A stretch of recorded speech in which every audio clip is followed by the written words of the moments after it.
Greetings, church. Today is Friday, the 29th of December 2023, and I am here at the Thurman Library, and I'm outraged. Yes, I am outraged. I am here in the book section, and behind me is the biblical section here. That's the Holy Bible, the complete Bible handbook, the Friedman companion to the Bible. Let's see here, the God of the Way, Apostle, and so on and so forth. So I'm in the biblical section. I actually was over there at the end about 5-10 minutes ago, and an old white gentleman came and sort of like moved me out of the way because I'm not exactly sure why, but looks like he was a representative and I was supposed to recognize his face, but I got pissed off and called him a dick. I was because I needed to occupy the space, and for whatever reason they decided to send him back there to sort of nudge me to move on, and it really pissed me off because I've been just getting it this month. This has been a really bad month for me. It has not been a piece of cake. I am this close to losing it.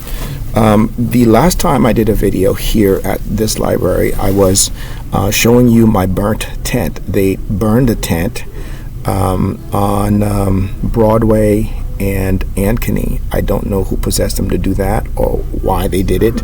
They just felt that it was time for me to stop using the tent. So after that, pretty much anytime I use a tent, that was the threat to remove shelter from me and to also remove ministry.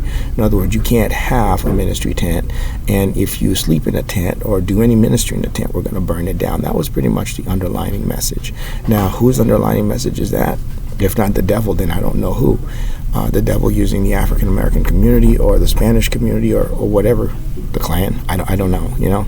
We foreigners don't really know what we're up against when we become American citizens in this country. We don't have a clue. The hate, the racism, the misery that awaits us until we get that little certificate. And it's when you get that certificate that your life folds and your life falls apart completely. They destroy you.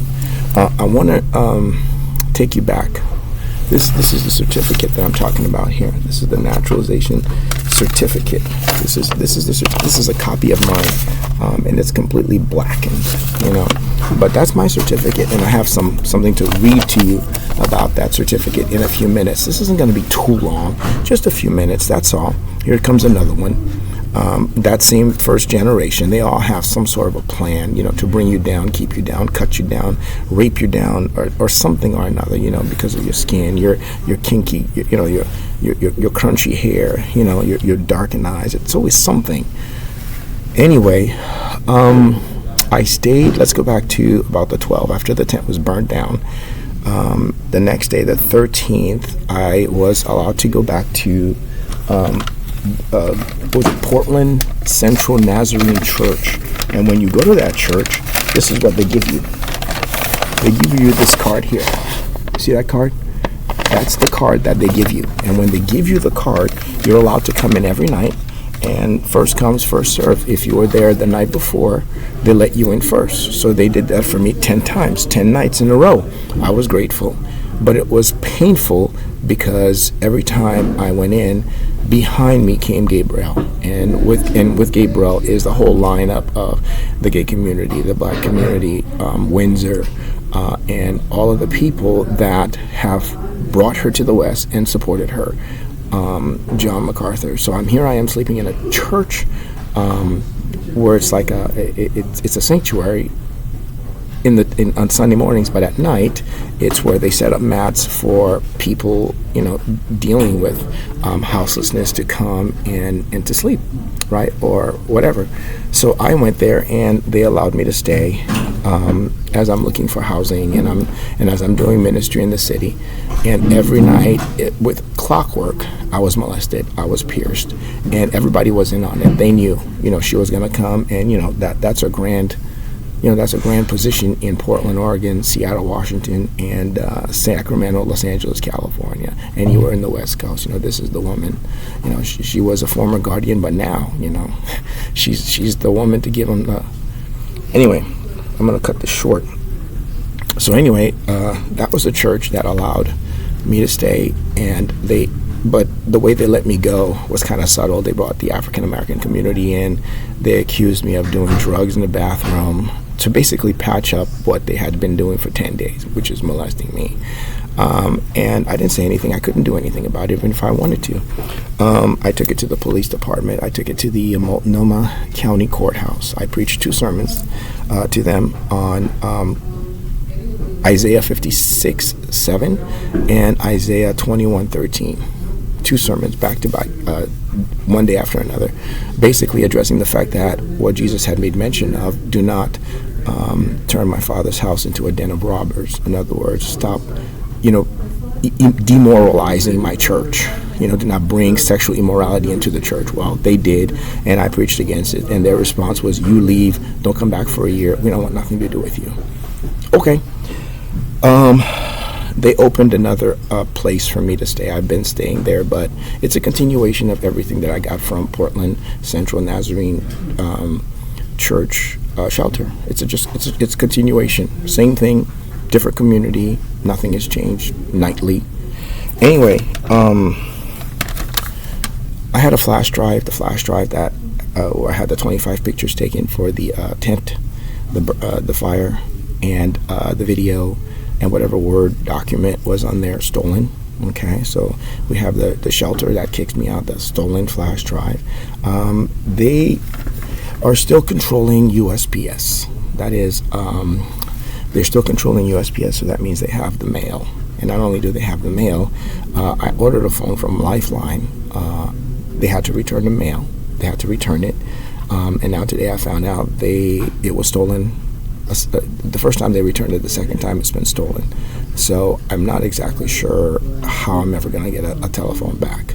So this is how ministry is being removed, reduced. So my relationship with the church, where I was a member and a minister, now it's you get to sleep there. Where I was, where the flash drive, where I got to keep the work and send it to the Library of Congress. Now I can't even keep it. The telephone that I was using to record and to call and to do business and ministry, now as soon as I buy it, they take it. So this is where ministry is at. You need to know this, because this is, at some point in the church, is going to catch up with you. You who was in former association with me on Grace Community Church property and Master Seminary. They have to deal with me, remove me, before they catch up with you, because they have to remove and erase this vermin. Okay, that's why this video is being done, because when they catch up with you, it's your turn, and you need to know where it's at here. So, because Melinda gave it to me this morning and said, you're not crossing over 2024. So I'm like, okay, I'll follow through. So the Lord asked me to come here and do this. Mail, still not receiving it. Sermons, let's see, as a result of the new place, I did 3 sermons. One of them was at the Justice Center, which dealt with continuation of rape, which took place at the Justice Center, which took place in the windowsill of Grace Bible Church, or actually the staircase of Grace Bible Church. It's on, it's near Columbia and 13. It was on 12th, and I can't remember the name, but anyway, the police department's response was, we don't care. We don't want it. We're not going to do nothing about it. But a sermon was preached as a result of it. There were 2 others. One on Romans 1 and 2. It basically talking about the hypocrisy of judging others, even though you yourself are doing the same thing. So the hypocrisy of judging others while you yourself are practicing it. And then number 3 was, went back to Romans 1 and 2, and then I added verse 3, which talked about holding people back. Basically, there's a generation that's holding. What they did with me was they allowed me to get to seminary, and then for the last 25 years, they've been erasing everything that I've done from 1985 to 1999. This is what they've been doing for the last 25 years, and so they put me on a spiral down. Basically, it's sort of like a snowball rolling down, and this is what they've been doing. So that I used that passage, and again, a second time, Romans 2:1 through 3 this time. So those were the 3 sermons. The one from the Justice Center, the one on hypocrisy, and the one on from foster care to foster care, from foster care as a youth to foster care back now as an adult, where they control everything. And in conclusion, and I wanted you to see that, I wrote this down right here, okay? And the conclusion for me is, what will 2024 be like, right? So I came up with this here, what will 2024 be like? And this is how 2023 is named, because remember, I was down in Southern California for 6 months, and the police officer, I don't know his first name, but something Brown, he was the chief of police for Sacramento Police Department. He came up here, and so the community has been taking his position. And this is what I came up with. What will 2024 be like? And basically, this is a kind of a collage, but it's kind of hard to do that here, because there's you're bumping into this here. That's why I was over there, because then I could have just gone all the way back and you would have seen this completely, right? Okay. And what you have here is you have 3 posters, and the first poster asks the question, and you got a choice, right? You got a choice here, and one, it's either going to be, what will 2024 be like? One, God's got you, ministries, right? Look at what it says here. It says, when you feel that your world has and is falling apart, just remember that God has your life in his hands, right? And then I quoted Isaiah 41:10, which says, do not fear, for I am with you. Do not be afraid, for I am your God. I will strengthen you. I will also help you. I will also uphold you with my righteous right hand. Some scripture says omnipotent right hand, but this one says righteous right hand. And I think I took it from the NASB. That's one choice in 2024. God has got you. The next will be what? Satan's will, right? So you're dealing with, it's either you're going to be, what will 2024 be like? You're either going to be God's in his hands, or you're going to be under the devil doing his will, right? 1 Peter 5:8 says that he's seeking someone to devour. We also know that he leads people to rebellion, bribery, betrayal, mind control, immorality, violence, hatred, and then finally here from Genesis 3-7, the opposition of God. So, you have a choice in 2023, as you had a choice in 2022. Just from hearing what I've had to say to you, you should have been able to understand that from the beginning until now, right? From Genesis until now, that's been the question as to what is our future, or what is our year, or what is next year going to be like, right? What is next year going to be like, right? Is it going to be in God's hand, or is it going to be doing Satan's will, right? Behind closed doors, or burning down churches, killing, whatever, whatever the evil is that he's putting on the heart, along with what sin is already doing to a person, along with sin internally, doing the things that you don't want to do as Christians, and the violence and the hatred that's in man. Here comes the devil and his own will, and so it's going to be either one or the other: hand of God, will of the devil. And my response to that is what? Stop sinning. Let's see here. One other thing.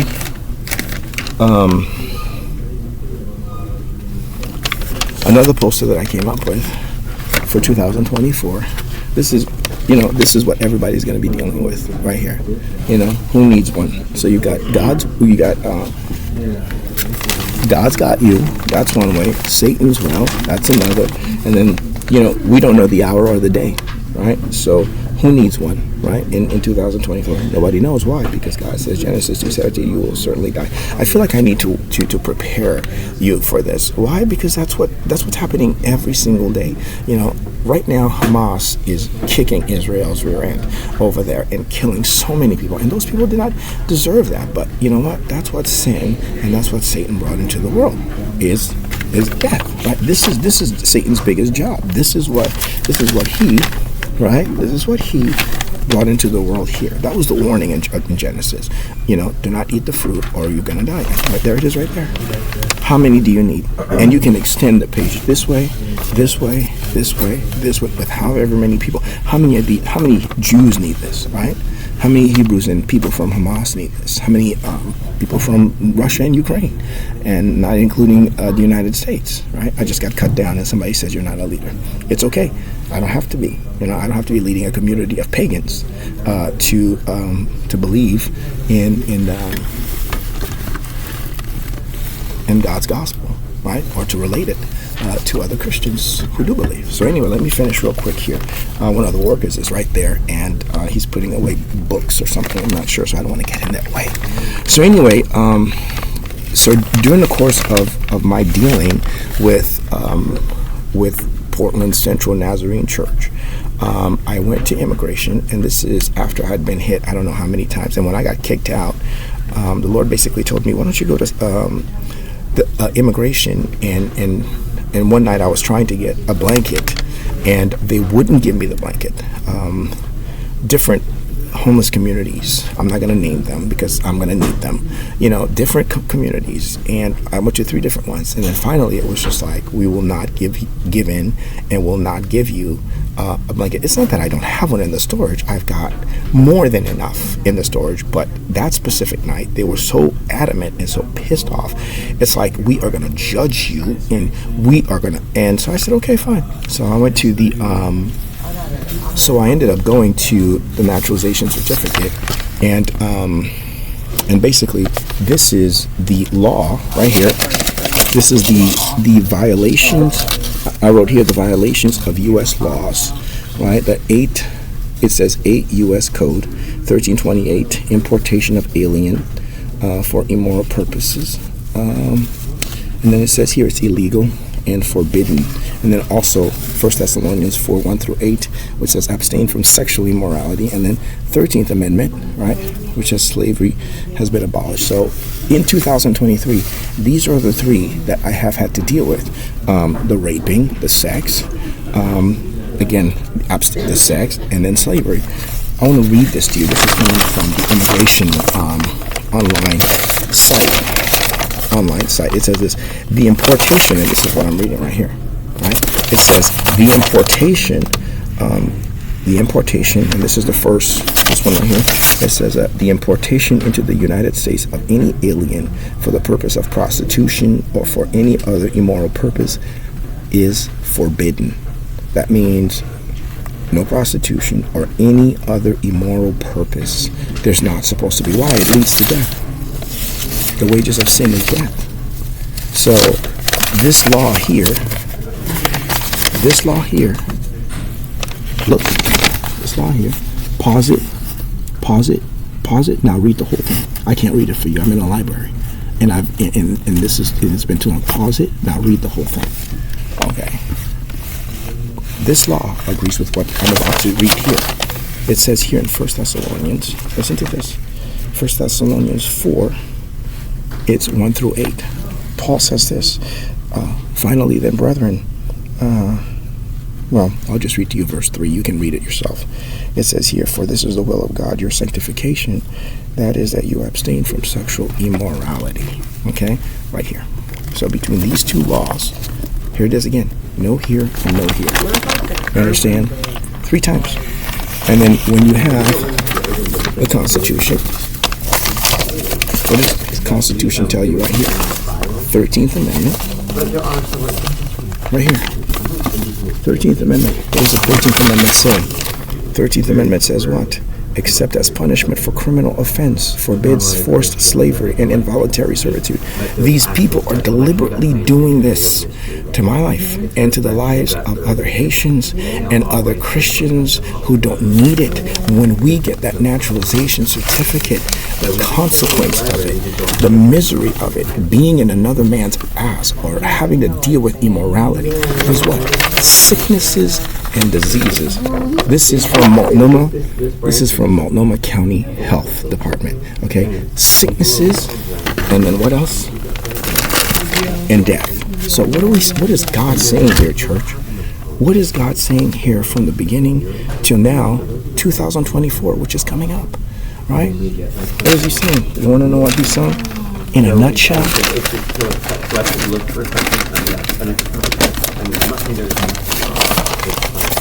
What does it say? In a nutshell. Repent, according to Matthew 4:17, and stop sinning, according to John 8:1 through 11. And this is from 2024 till the end of the century, 2099, all the way through. We don't know what the next 76, 77 years are going to be like, but the message of this gospel, right? This message of this gospel does not change. This message of this gospel does not change, whether it's me preaching it, Billy preaching it, Creflo, who else?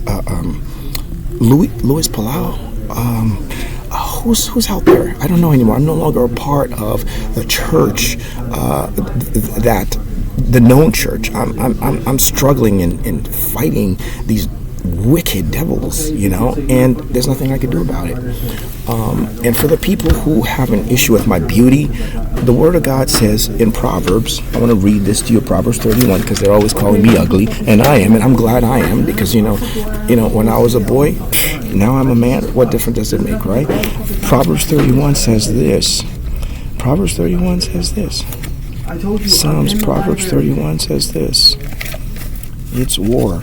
And the place that I'm staying right now, they'll probably kick me out either tonight or tomorrow night, and I won't see the new year. But it says here, charm is deceitful and beauty is vain, but a woman who fears the Lord, she shall be praised. Charm is deceitful and beauty is vain. Charm is deceitful and beauty is vain. The world makes so much out of being charming and beautiful, but yet it is rotting, right? Beautiful people are rotting in the grave right now. I mean, beautiful people are rotting in the grave, and there's absolutely nothing, that we could do. All that makeup, all of that, facelift, and all of the stuff that they do, and yet, what are they, on my way here, I said to an old woman as she was walking out of the bus, it's okay for you to keep everything. You can keep the cars, the houses, the buildings, the land, the world. But what does it profit a man to gain the whole world and forfeit his soul? Right? To forfeit his soul. Right? And to end up where? And to end up hell. Right? His body will be here. Right? His body will be here. But then, where will the soul and the spirit be? Right? Anyway, I'm done. This is my update. This is what's going on. You'll forgive me for the noise and all of the distraction in this tiny little area. Right now, I'm on a bed, and I get 3 square meals a day. I'm in a bed. I have a storage, not storage, but a locker. And what else? I got clothes, and I was trying to meet with the man who basically opens the door for people to go into housing, but he was tied up.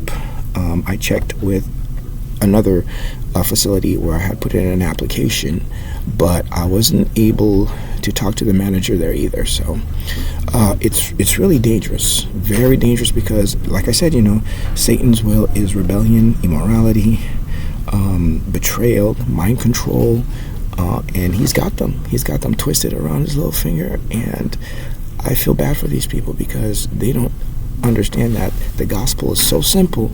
All they have to do is believe, and God will fill in the blanks. But the closer you draw to God, the more you understand where he's coming from. But the further you are from God, the closer Satan comes. And when he comes, he blinds your mind from seeing this truth, and all the other truths that God has in store for you to understand who he is and what he's doing. And it's not going to be the same for all of us, it's different for different people. Anyway, you have a happy new year, and may God continue to bless you. Okay? Father, I pray at this hour for the city of Portland. I pray for all those who have been troubled in 2023 and who will be troubled and killed in 2024 because of sin and because of Satan, because of the demons. Just like Paul says in Ephesians, our struggle is not against flesh and blood, but it's against the powers of darkness, the powers of wickedness in the heavenly places.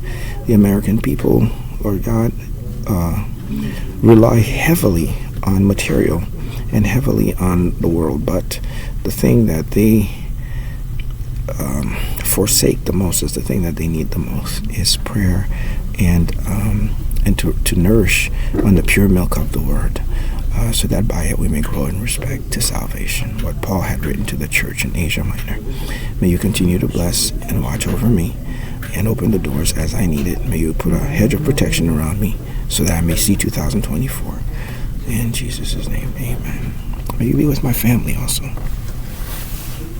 Bye, church.